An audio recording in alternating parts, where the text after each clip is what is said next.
Welcome to Center Heights Productions. Yes, and you see that nice Habs jersey behind us. Yes, we are back. It is May the 29th, and a whole lot of rumors. That's all we're doing now. Rumors. Everybody's talking about rumors, and truthfully, a lot of people, there's a lot that also are talking about rumors they're making up themselves because they got a preference to having French players. Well, I guess I'm the opposite on that. I don't like rumors personally. But anyhow, here we are. Please, first, foremost, hit the likes and the subscribes. We'd muchly appreciate it. We're trying to grow this community and have a good hockey atmosphere here. So please do that. This is episode 26 for me, and I'm in no hurry, but I'm trying to get this community to a size, and eventually we'll do some live streaming. Mind you, I have to figure out how to do the live stream. Anywho, let's talk about the rumors that are out there. And plus, we're looking at our prospects, some promising updates. Just look at the worlds. We're going to talk about Lane Hudson today. That's one of my main topics. Now, I know I've said it in previous videos, and I still stand by it. If you're going to trade a defenseman, that's one of the guys, for valuability. That's one of the guys I have said that and understand my reasoning. My reasoning, I know the kid's got talent. Never, ever have I debated that. There's been a lot of question brought up by scouts. And so I kind of took that into consideration when I made the statements. But every time I see Lane Hudson play, I don't see these holes in his games, the foot speed getting back. I don't see it. So I'm kind of a little bit on the fence in the sense that these guys, their point's not proven to me. I think he's got the capability. I don't think the capability is his issue whatsoever. I think and this is why I made the comment, and I still stand by it. It's the disease. If you read up on his disease, that's why I stand by it. Can he gain the size to fill that body? Because he has to, or he's just going to be a fly swatted off the wall. He has to have some weight. That's my concern with Lane Hudson. Only this health issue for size. I don't know the answer to whether he's going to be able to. It's a hard thing when you're trying to counter something like that. I hope he does. I'm actually in the kid's corner. Because I'd love to see, him go against all odds. But when I read up on this thing, there is not a whole lot in favor of that transpiring. So, yes, I stand by the comment, but I hope he proves me wrong because I love the talent I see in the kid. And I actually can't see this foot speed issue that the scouts are talking about. I don't see it. I think Lane Hudson's own real issue is going to be the health issue. So I still stand by it. If somebody's got to go, it's got to be like him, Stewell, maybe the Trudeau guy, a couple guys like that. I'm sorry to say, but you can always give Trudeau and Stewell a shot, right? But I think what we got in Montreal for kids is fine, and I wouldn't tamper with it. So that's the first thing. There's great news. He was just flying around for Team USA, great numbers, and if like on Junkie's program, I have to agree with Junkie. Yeah, there's a lot of people that love this kid, and I love him too. The only thing is I'm thinking objectively that you can't just take into consideration that the kid is automatic for the NHL. Great numbers down in lower ranks. Now this Worlds is showing me he can play with men, so that's good news. That's very good news. I still think he could be a star if he could counter the health issues. I don't think he's going to have the numbers he has in college. None of them normally do. But I do think his skill is definitely there. There's no questioning it. And I would challenge the scouts. Show me where these holes are in his skating because I sure as heck, and I think a million of us fans are not seeing it. So I disagree with the scouts. I took into consideration previously their opinions, but I'm really heavily in disagreement for what they're saying. I'm saying show me, because what they have previously said is not correct from what I can see. So that being said, my only knock, health. If he can counter it, I say God bless him. Let's hope he can. I'd love to see a nice story. But I have to stick with defending these young kids that have already been in Montreal, and I will stand behind them because they fit in there nicely. They're doing a great job getting the experience, and I wouldn't mess with that chemistry. So I think they got a lot of right pieces there. In saying that, there's so much rumor, so much rumor. Everything is rumor. Let's talk about. So we got Lane Hudson out the way. We got good things coming out of the worlds, and look at Montembeault. What can you say? This is really sending another message, and it should be sending Habs fans a message to all of us. This goaltender is better than we think he is. Think about this. He's playing for the Montreal Canadiens, who are filled with third and fourth liners. I don't care what goaltender you are, that's hard to play with. You're not going to look as good. Now, you see him playing for Team Canada, and he's standing on his head. Imagine when Montreal becomes a good team. So, you know what, Monty? Great job, buddy. I got to commend you. And I had some faith in him anyway. I think no matter what, he is a good backup. And who knows? He might surprise us and take the leading role. Who knows? Now, there's two kids down there.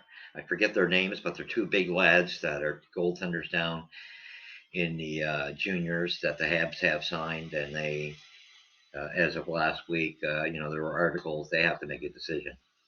And yes, they do. I would say it's very clear. I forget the one gentleman, but he was up at the Habs in training camp, and he was horrible. A kid could have shot the puck past him. That's the guy you get rid of. Okay, this other guy, sign the other guy.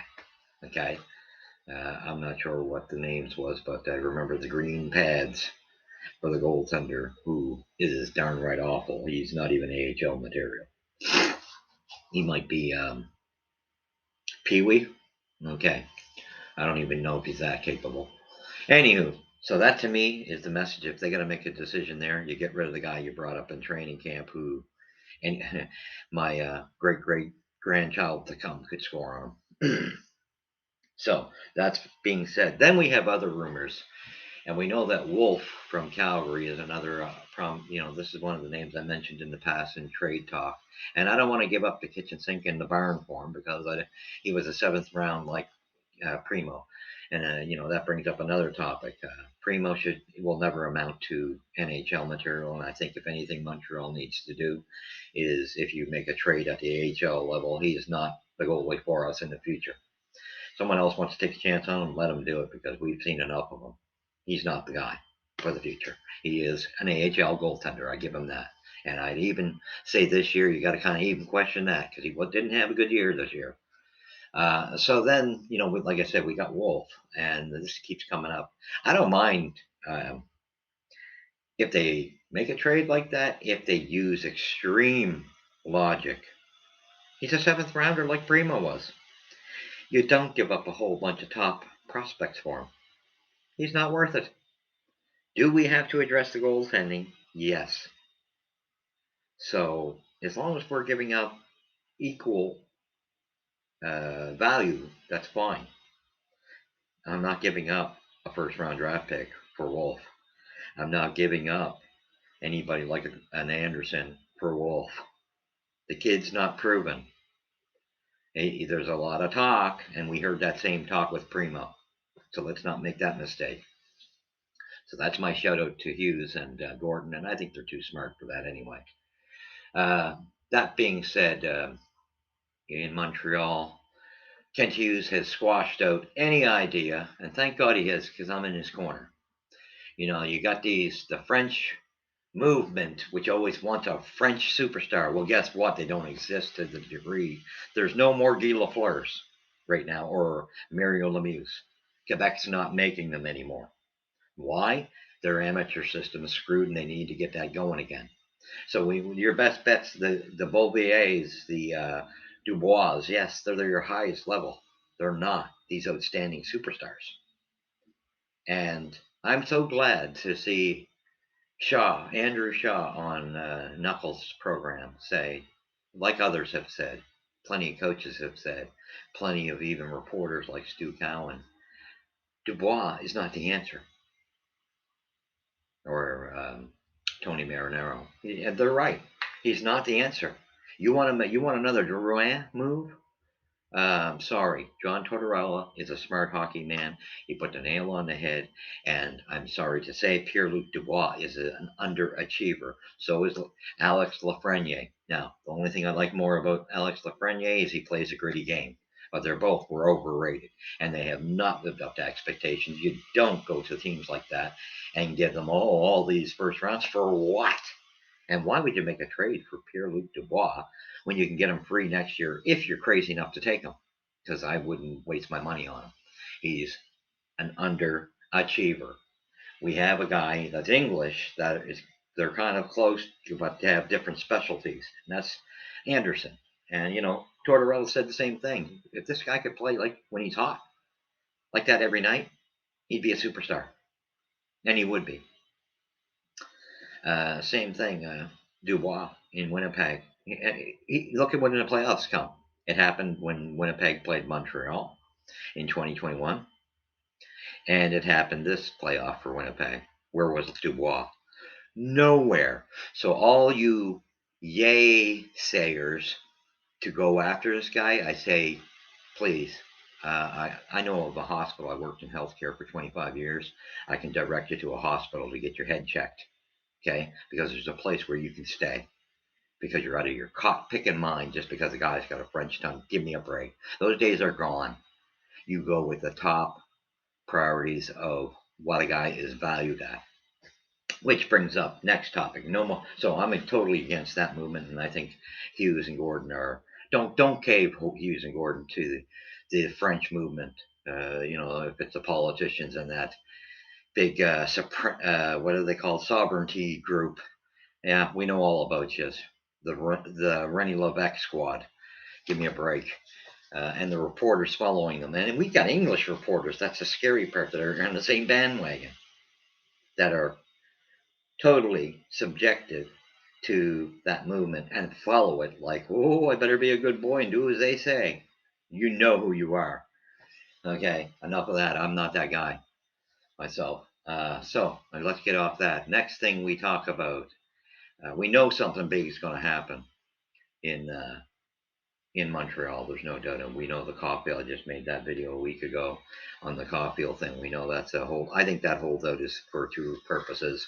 The shoulder injury, they got to know it's better and that it's well enough. And Cole's got to understand.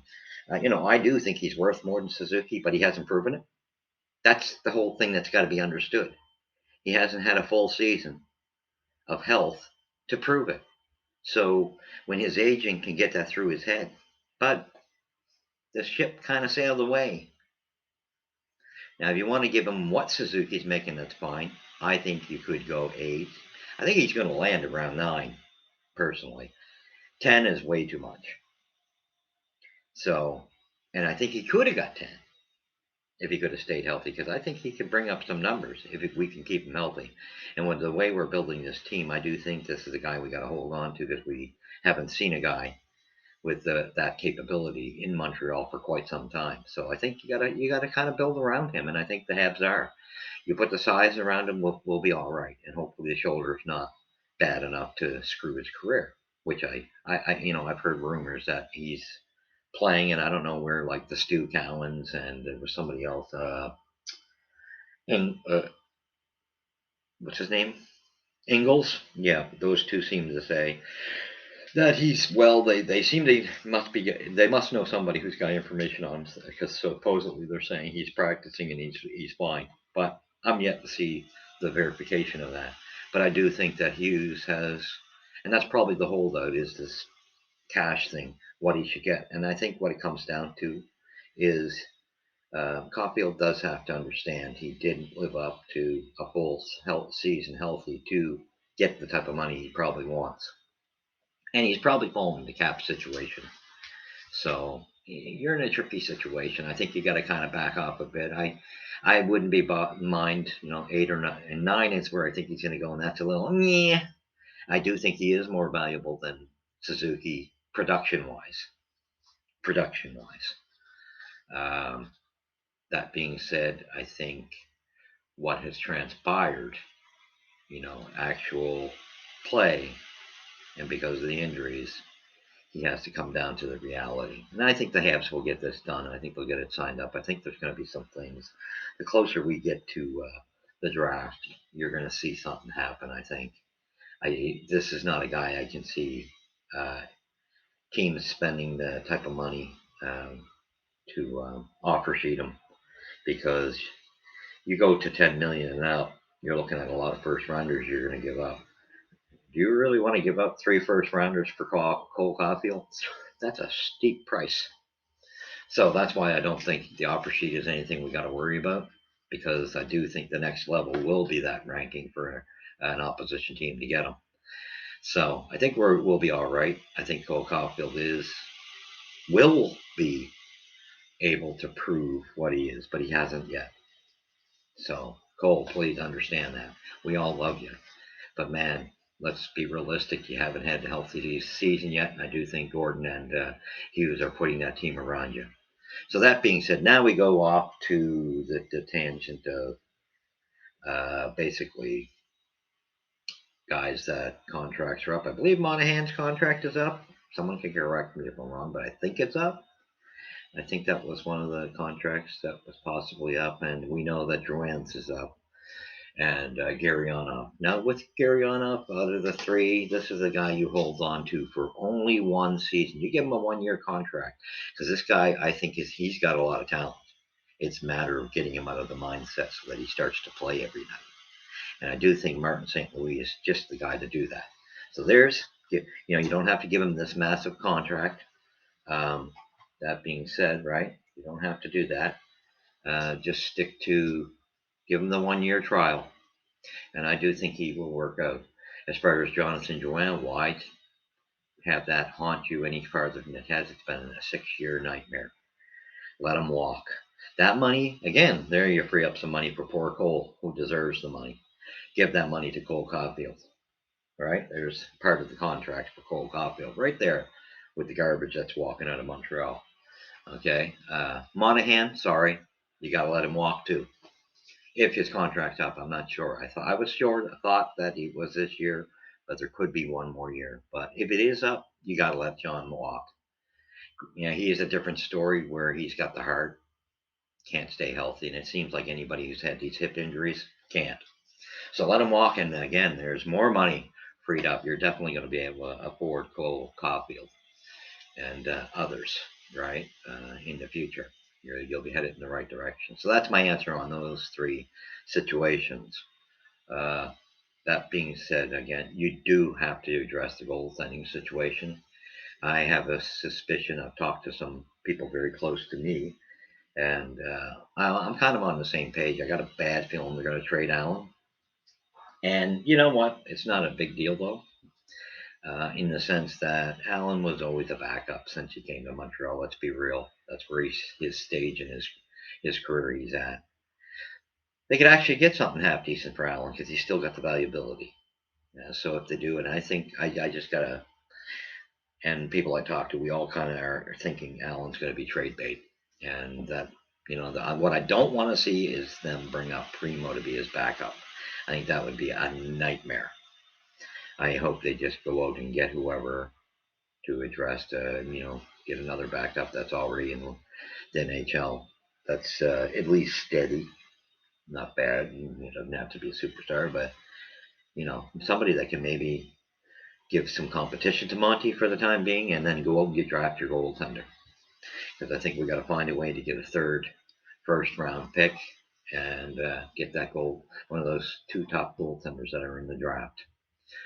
That being said, so we're at that stage, and I love the fact that, and we've also heard rumors of, again, these little channels that want to, I don't get it, man. Stop making up stuff, please. Please, stop making up stuff. We got enough reporters that are doing that. We don't need to assist them. But thank God for Hughes. He came out and said, if you think we're ever interested in trading Josh Anderson, not. And it was more so commented by Hughes because it was the Pierre-Luc Dubois uh, movement that brought that question out, and he's not interested. And I wouldn't be either, to be quite frank.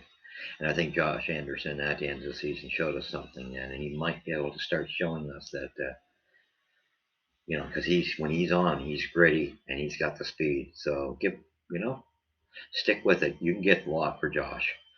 So I thank God for Kent Hughes and Gordon. I like the way these guys deal with it. And I don't think they're going to be dumb enough. I'm praying to God they're not dumb enough to fall for this French media garbage.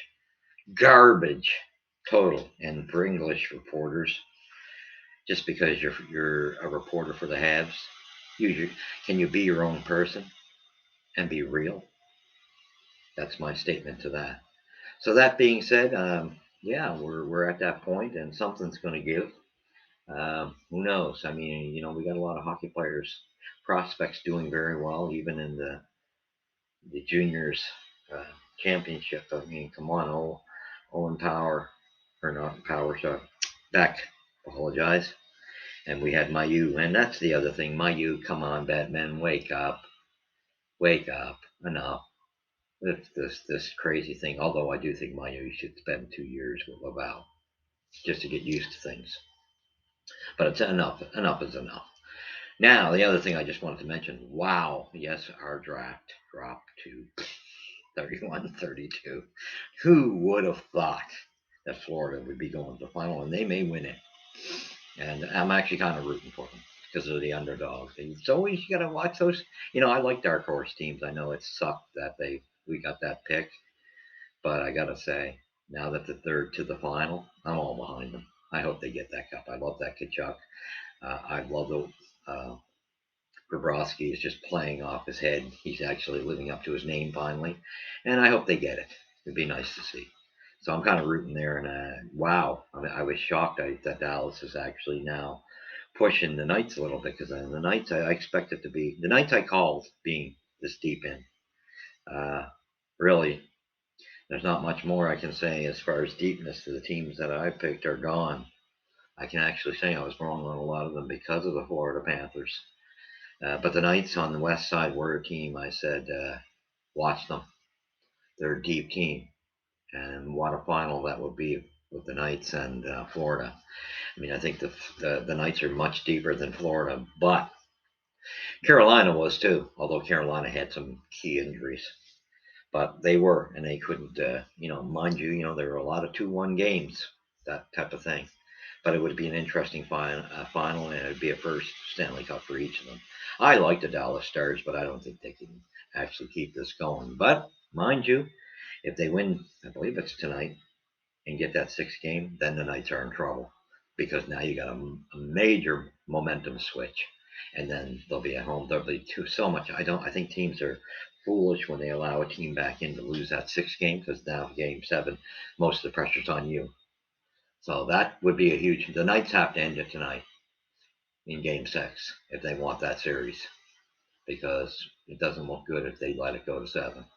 But I do think it'll be the Knights and the Panthers, and I can't even call it. I mean, I am definitely rooting for the Panthers. That's just me. I like the dark horses, and I like Dallas, but I don't think Dallas has even. I'm actually shocked they're even to this point. I gotta say, I always did like Dallas's organization. But anyway, with that being said, that's where we're going to stop. And we're, hey, month away from the draft. Things are cooking, and things I think are really going to start cooking. And oh, one more thing I did want to mention. Here's a scary thought for you. If Gary Bettman lifts that suspension off Joel Quenneville, can you imagine if the Leafs get him? That's crazy. That's just the guy who could put that team over the top. But here's the other thing. Um, there's talk of Bergevin. And Bergevin, Junkie mentioned it. I got to agree with Junkie. Bergevin is a guy that he can get a team with his plug-in trades he makes. He's very good at that. I give him. That's where his strength was. He's a now type of guy. If you've got the talent already in your organization and they're ready to win, he would be the perfect candidate. One thing I, however, say that Leafs fans are going to hate me saying this. Your superstar is your problem. Austin Matthews. Trade him. And yeah, he looks wonderful in the season. Every year he's been in the playoffs, he's been. Trade him. Get some valuability for him. Let him walk. We know now there was always a threat that it would be Arizona. That threat's over because of the deal that fell through for their arena. So I don't think you have to worry about it. But can you imagine if a team like Anaheim picked him up in a trade? It would definitely bring them into the playoffs. But again, it, they got a lot of young talent there that could probably absorb better the faults of Austin Matthews. But I'll tell you, that's the guy you should be trading. Uh, Mitch Marner, he had a wonderful playoff, and that's his first year having a wonderful playoff. But at least he stepped up. John Tavares, that's a leader. You Leaf fans have been so hard on him. You guys don't even deserve him. That guy always comes through in the playoffs, and he did this year as well. Him and Marner, you got to tip your hat off. And then the other guy, that should be out of there is Nylander. I said they made a mistake when that Dubas made that mistake when he signed him the last trip. That was the perfect time to make the trade. Make the trade. You would have solved one of the problems. You would have had only one guy to get rid of. But that's Dubas, and that's another funny story. Oh, I won't GM anywhere else. That's right. That's that kind of a full of it statement. You'll take it because the money's extremely good. He'll end up in Pittsburgh. Wouldn't shock me in the least. I know there's been talks with him, and he'll take it. Let's not kid ourselves. But one more thing. What is going on with Chris Drury? You had a phenomenal coach and Gallant, and because you butt heads, you're out of your cot picking mind firing that guy. Good luck. You can tell Gordon's not there anymore. Good luck with that one. That was a bad move because that's the next guy. If Quenneville doesn't get the suspension lifted, that Toronto should be looking at. That's a damn good coach. And New York, for a team that had built them up, I kind of knew that anyway when Gordon left, that the best work was done. So, anyway, that being said, Leaf fans, there's things you can do to make that work. And I have to agree with Junkie. Bergevin would be a guy if he's also willing to, and I think he is that type. I mean, he got rid of Subban, so he's not afraid to get rid of some superstars. He could very well be the answer to get the least success, and that's a kind of scary thought. I agree with Junkie. He's just a terrible drafter. That's all. I mean, some can say, yeah, okay, you got Gooley, but you're going to get a few right, right? But overall drafting has not been great. And I mean, we got guys that we're having the media pump their tires, but they're not even at the NHL yet, and I don't think they're going to be much more than third liners. So let's stick with that, and we need first and second liners. That's why this drafting team is going to be a way better result. So with that being said, that's all for today. Thank you for joining me. We'll get another one out because there's always, it's getting harder to find things to talk about because we're in that off season. So I am going to be bringing in, periodic playoff updates here and there. And yeah, we go from there and we see what the Habs, because the Habs, I do believe something big's going to happen. But free up that money you can free up and take it and put it on Cole Caulfield. That being said, please hit the likes and subscribes before you go. Tell your friends and family about it. Let's get a good community going, and then we maybe get to a point where we can go live, and who knows, maybe have a co-host or two or that type of thing. That would be nice. So yeah, you're more than welcome. Please leave your comments down below as well. I enjoy reading those, and sometimes I'm a little slower getting to them only because it's when it's sluggish like this, it's hard to really follow anything because I even get tired of watching updates like ours, all of these podcasts, because we know there's no real story out there other than what's going on in the world. So with that being said, hit the like, subscribe. Thank you for joining me. And where does the puck drop first? Here, center ice. Take care. God bless. And that's supposed to hit.